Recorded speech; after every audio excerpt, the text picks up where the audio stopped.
Do you remember the faces that haunted you in The Passion of the Christ? The film wasn't just a movie, it was an experience that branded itself into our minds. From the shocking brutality of the crucifixion to the quiet, devastating glances of Mary, every frame felt more real than cinema had a right to be.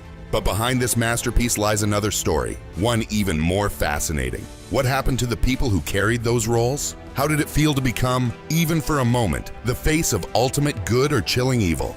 And what about those unsettling details, like the pale figure of Satan, or that disturbing child that seemed to mock everything holy?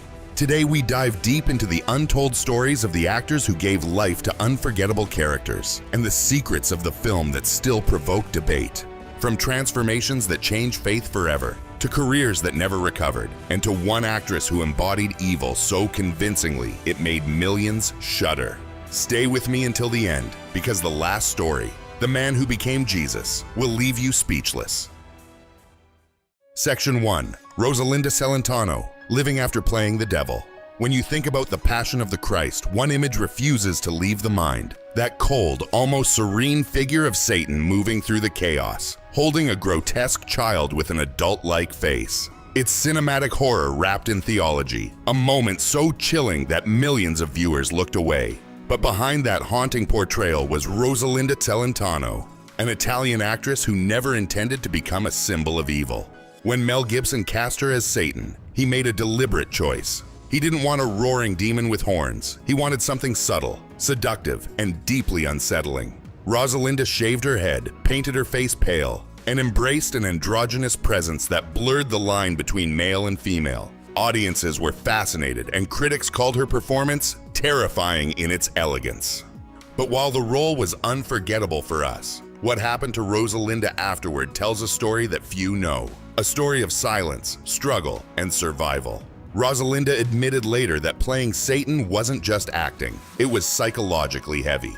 "You try to keep it professional," she once said in an Italian interview, "but evil is a strange thing to carry with you." After the cameras stopped rolling, she described feeling empty, drained. The aura of darkness she embodied for months didn't disappear overnight. Soon after the film's release, Rosalinda began retreating from the spotlight. While some expected her career to explode internationally, the opposite happened. She turned inward. For years, she focused on painting and poetry instead of chasing roles. Friends revealed that she faced battles with depression during this period, a struggle she herself hinted at by saying, "I had to find light again." It wasn't just the mental toll. In the following decade, she also fought health challenges, though she kept details private. Unlike many co-stars who went on to Hollywood, Rosalinda chose a quieter path. She appeared occasionally in Italian films, but never sought fame again. As of 2025, Rosalinda Celentano is 58. She still lives in Italy, where she divides her time between acting in selective art house projects and working as a painter. In recent years, she has become an advocate for mental health awareness, giving rare interviews where she speaks about the importance of healing after intense roles. When asked about the Passion of the Christ, she doesn't deny its impact. "It was beautiful and it was dark. Playing that role changed me. It made me ask questions about good, evil, and myself."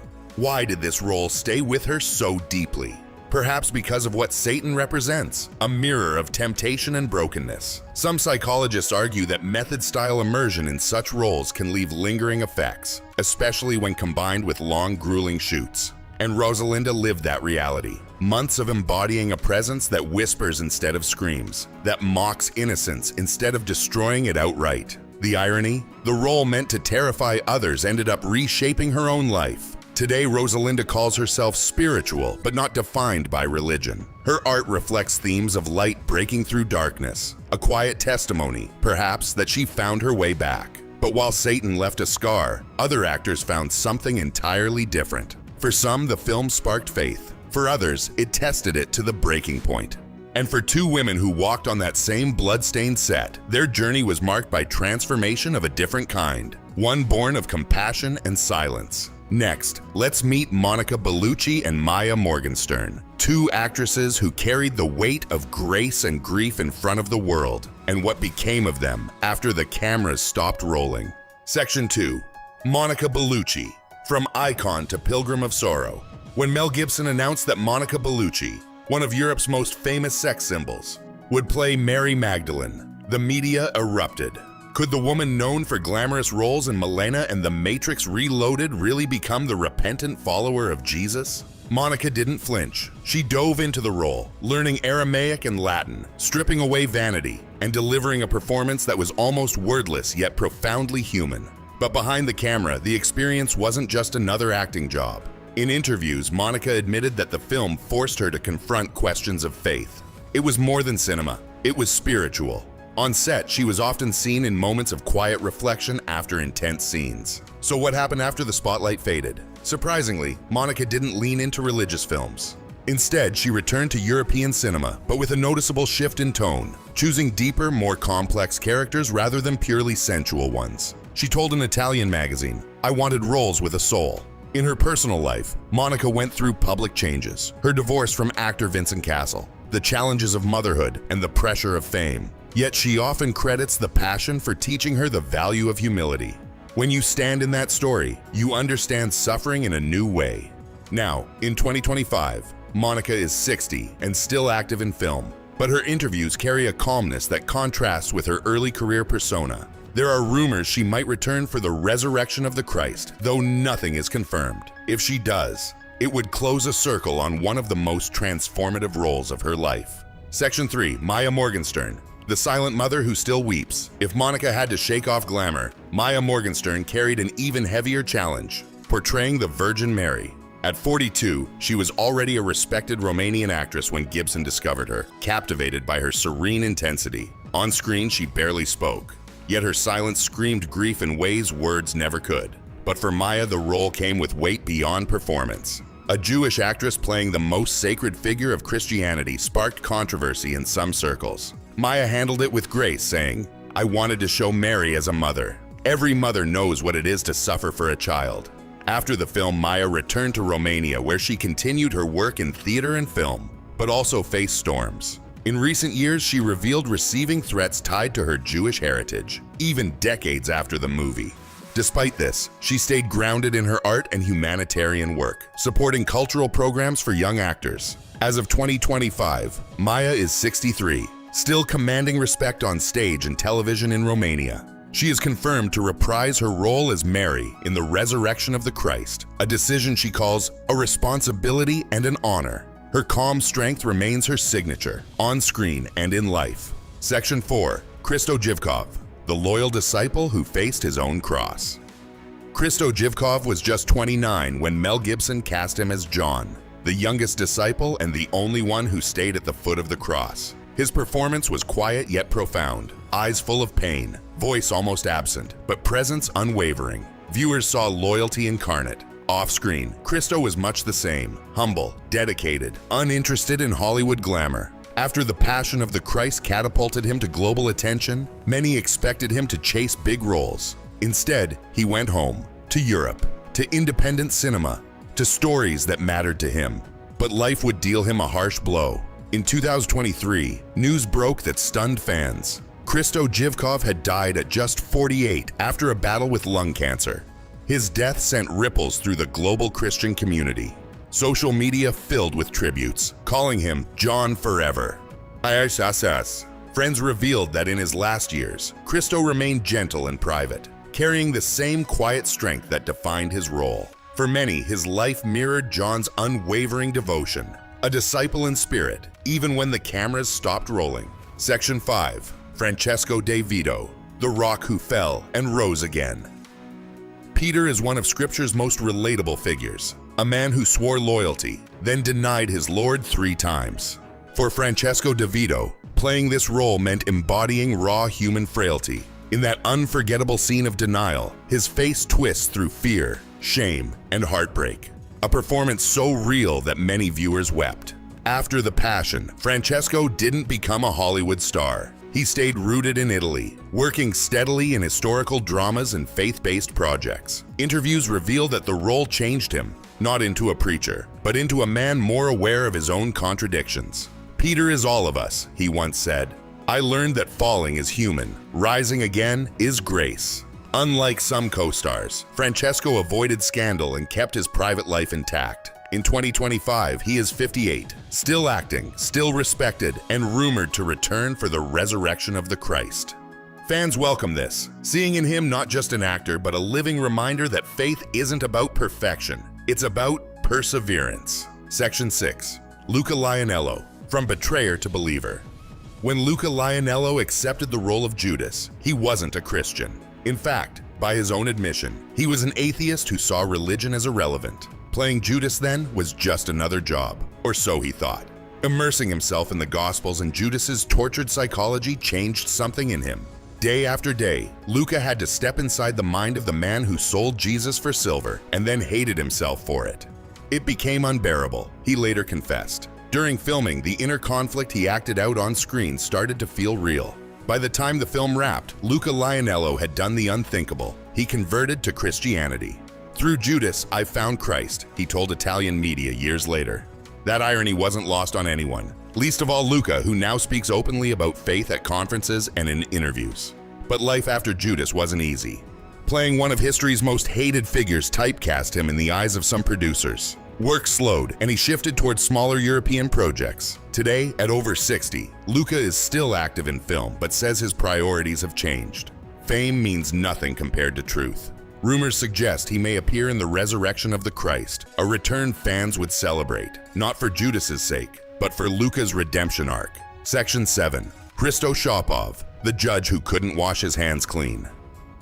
Then there was Hristo Shopov, the Bulgarian actor who embodied Pontius Pilate, the Roman governor who declared Jesus innocent but condemned him anyway. Shopov gave Pilate a chilling humanity, a man torn between politics and conscience, trapped by fear of losing power. After the Passion, Shopov gained international recognition but chose to stay close to home, focusing on Eastern European cinema. Unlike some cast members, his life didn't spiral, but he admitted in one interview that the role left him questioning courage. "What would I have done in his place?" Now 63, Shopov still acts, mostly in Bulgaria, and rarely speaks of the Passion. But those who know him say the experience left him more reflective about moral compromise. An uncomfortable legacy for anyone who played the man who tried to wash away guilt with water. Section 8. Matthias Breja, the weight of religion and power. Finally, there was Matthias Breja as Caiaphas, the high priest who pushed hardest for Jesus' death. Breja, already a respected Italian actor, was praised for showing Caiaphas as more than a villain. He was a man desperate to preserve control, even at a terrible cost. After the film, Breja continued to work steadily in Italy, but stayed far from Hollywood. When asked about Caiaphas, he called the role a study in fear of losing everything. In later interviews, he spoke about the danger of power masquerading as righteousness, words that sound like a warning to every age. Section 9. Jim Caviezel, the man who became Jesus and paid the price. If any actor from The Passion of the Christ carried the weight of their role beyond the screen, it was Jim Caviezel. When Mel Gibson cast him as Jesus, Jim was 33. The same age, according to scripture, that Christ was crucified. It felt symbolic. It also turned out to be prophetic, because the role would break his body, reshape his soul, and nearly destroy his career. From the first day on set, Jim knew this would not be an ordinary shoot. The film was brutal in its realism, and so were its demands. During the scourging scenes, a whip accidentally tore into his flesh. Carrying the heavy wooden cross dislocated his shoulder. Hours exposed on the cross under freezing rain gave him pneumonia and hypothermia. But the worst came during the crucifixion sequence when a freak lightning strike hit him. Literally. Crew members were stunned as Jim's hair lit up while he hung on the cross. Later, he would say, "I was struck by God." It wasn't hyperbole. Doctors later discovered that Jim's heart had sustained damage. He would need 2 heart surgeries in the following years. The physical suffering was only the beginning. After The Passion became a global phenomenon, earning over $600 million, many assumed Jim's career would skyrocket. Instead, doors slammed shut. He says Mel Gibson warned him, "You'll never work in this town again." Gibson was right. Jim found himself blacklisted, quietly dropped from major projects. Studios labeled him too religious, a box few actors escape. In interviews, Jim is blunt. "I lost my career for Christ." But he never wavered. Instead of compromising, he embraced roles that aligned with his faith. He starred in Paul, Apostle of Christ, 2018, and later in Sound of Freedom, 2023, a film exposing child trafficking that became an unexpected global hit. These projects restored some recognition, but in a different lane, far from Hollywood's mainstream. Today at 56, Jim Caviezel is not chasing fame. He travels the world speaking about faith, often to packed audiences. His message? Courage, sacrifice, and truth. Values he says Hollywood abandoned long ago. And now, 2 decades after the Passion, he's preparing to do the impossible, reprise the role in the resurrection of the Christ, set for 2026. When asked if he's ready, Jim gave a chilling answer. Yes, but I'm afraid, because that wasn't just a movie, it was real. His fear isn't theatrical. Those who know Jim say the first film left permanent scars, physical and emotional. But for him, this is not about acting anymore. It's about mission. I believe God called me for this, he says. Jim's story is more than Hollywood drama. It's a modern parable. In an industry obsessed with comfort and fame, he chose suffering and conviction. It cost him everything that actors dream of. And yet, he calls it worth it. For viewers, his face will always be the face of Jesus. For Jim, that's a burden and a blessing he will carry for the rest of his life. Now, as we close this journey, from Satan's whisper to Mary's tears, from Judas's betrayal to Jesus' sacrifice, one question remains. What do these stories say about us? About faith, art, and the price of truth. The Passion of the Christ was never just a film. It was an experience, a storm of pain, beauty, and faith that shook everyone who touched it. For us, it lasted 2 hours. For the actors, it lasted decades. What does this tell us? That art matters, that faith leaves marks, and that telling the greatest story ever told still costs something. So now I turn the question to you. Which story moved you most? Was it the actor who lost everything for conviction? The one who found faith through betrayal? Or the quiet artist who survived playing the devil? Let us know in the comments. I'd love to hear your thoughts. And if this video gave you something to think about, hit like. Share it with someone who loves this film, and subscribe for more stories that go beyond the screen. Because some movies fade when the credits roll. The Passion of the Christ? It never did.